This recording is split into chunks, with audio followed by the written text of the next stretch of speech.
company. We were on BBC One, we've been on BBC Two, we've been on the BBC News channel. We hope you've been with us the whole way through. Have you been paying attention to that? There we go. We'll be back tomorrow from 6. Enjoy the rest of your day. Bye-bye.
Hold fire.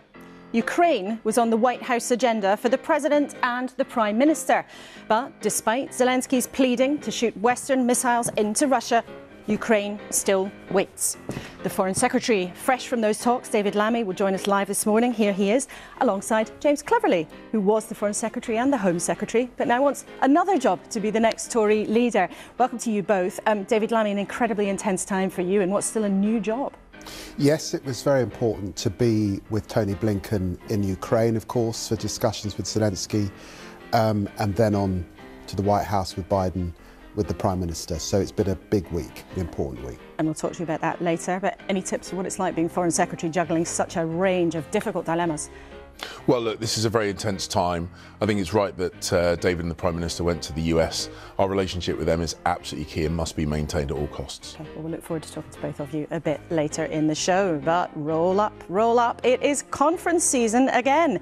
Ed Davey will join us, hopefully not on a jet ski, but there he is. He's joining us live later from the Lib Dem Jamboree in Brighton.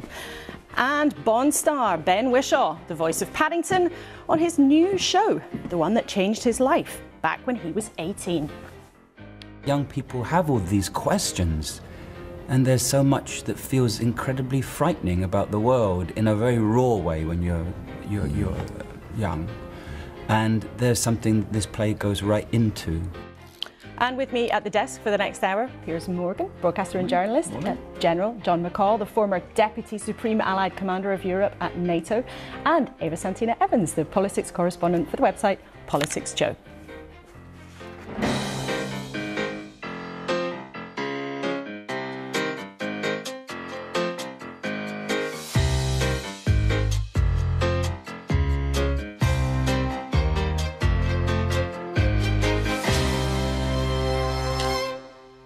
And morning. Let's start, as we always do, with what is making the news.